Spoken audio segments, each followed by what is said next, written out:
अस्सलाम वालेकुम friends, this is Abdul Rahman presenting you another video. तो आज के वीडियो में हम वायर शार्क को स्टडी करेंगे। तो पिछली वीडियोस में हमने वायर शार्क के अंदर ऑपरेशनल बेस्ड टास्क जो हैं वो हमने परफॉर्म किए थे। जैसे कि अगर वाईफाई की सिक्योरिटी वीक है तो उसकी पास की यानी कि पासवर्ड को किस तरह एक्सट्रैक्ट किया जा सकता है। ठीक है, तो वेबसाइट है, तो अगर वेबसाइट है तो वेबसाइट से हमने यूज़र नेम पासवर्ड किस तरह उसको कैप्चर कर सकते हैं। ठीक है, जो कि एक आपके स्पेसिफाइड आईपी एड्रेस से अगर किसी ने अकाउंट लॉगिन किया है। ठीक है, तो आज हम ज़रा वायरशार्क को स्टडी करेंगे। ठीक है, तो उसके अंदर जो इंटरफेस है उसको देखेंगे और हम ये देखेंगे कि अगर कोई पर्टिकुलर सिस्टम इंफॉर्मेशन गैदरिंग कर रहा है तो उसको किस तरह डिटेक्ट कर सकते हैं। ठीक है, तो सबसे पहले हम वायरशार्क जो है वो ओपन कर लेते हैं अपना। ठीक है, मैंने पहले से कुछ जो फाइल है यानी कि कैप्चर्स करके रखे हैं, इनके डेटा कैप्चर करके मैंने रखा है,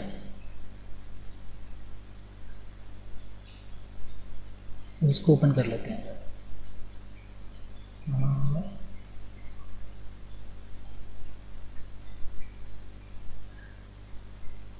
जैसे ये ठीक है, ओके ठीक है, तो आप देख सकते हैं ये ट्रैफिक को मैंने कैप्चर किया हुआ। ठीक है, तो आप यहाँ पे देख सकते हैं कि इसके अंदर इस इंटरफेस के अंदर वायरशार्क इंटरफेस के अंदर यहाँ पे हमारे लेफ़्ट साइड पे हमें दिख रहा है कॉन्टैक्ट्स नंबर, यानी कि ये नंबर वाइज यहाँ पे पैकेट्स हैं। ठीक है, और ये जो है ये पूरा एक पैकेट है।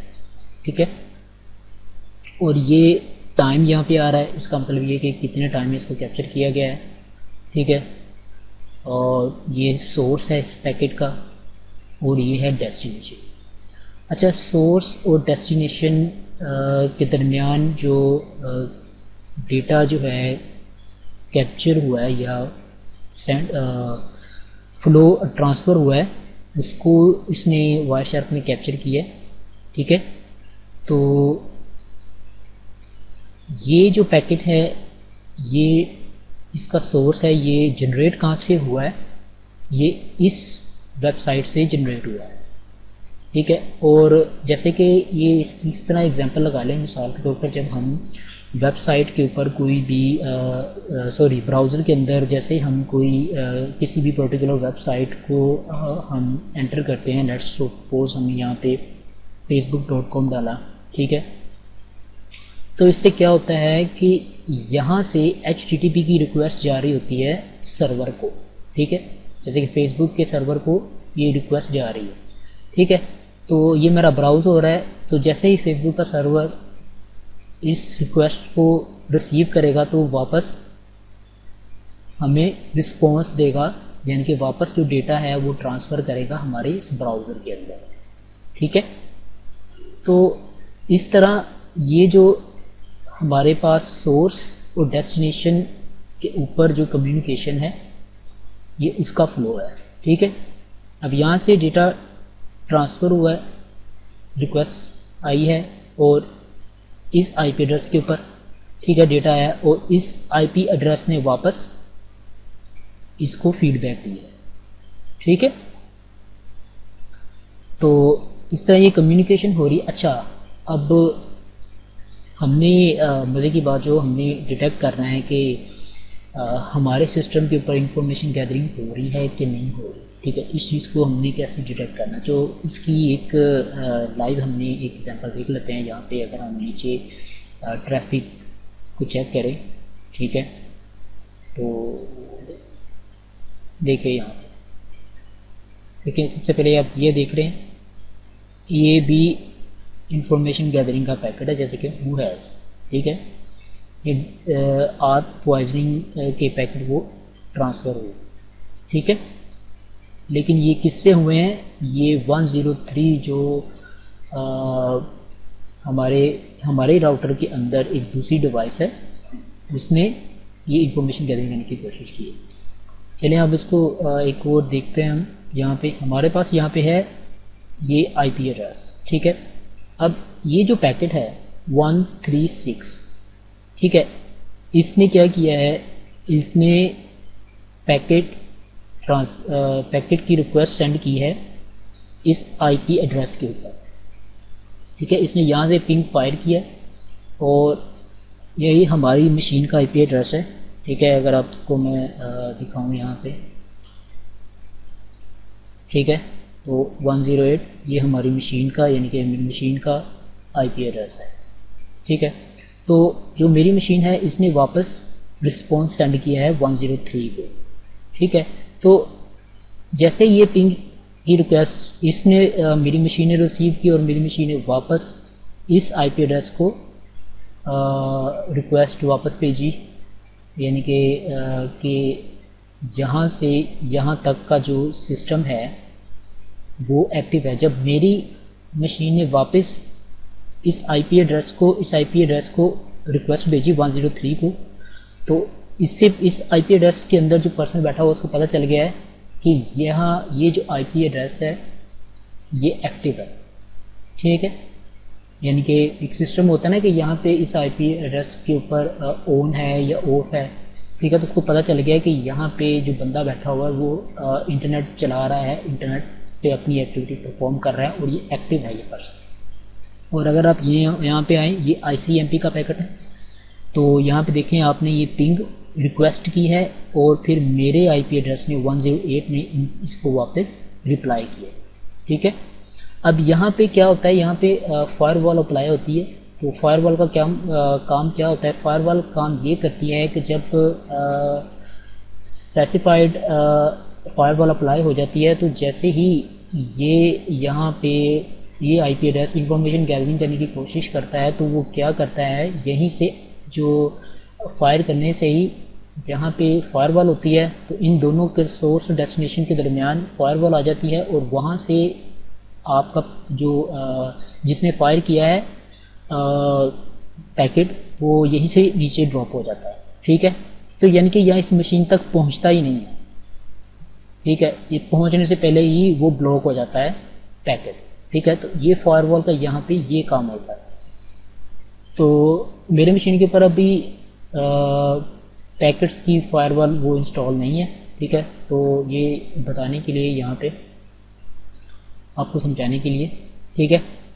तो ये जो हम कर रहे हैं ये आउटर एनालिसिस है, ठीक है। अब इनर एनालिसिस भी होता है, यानी कि अगर हमने इनर एनालिसिस करना है तो हमने ये हमारे पास डेटा पैकेट तो आ गया, अगर हमने देखना है कि इस डेटा पैकेट के अंदर किस किस्म का डेटा है, तो अगर आप यहाँ पे देखें हमारे पास कोई डेटा का पैकेट हो, ये देखें एप्लीकेशन डेटा, तो हम अगर हम देखना हो तो हम इसके अंदर भी देख सकते हैं कि इस पैकेट के अंदर किस किस्म का जो डेटा है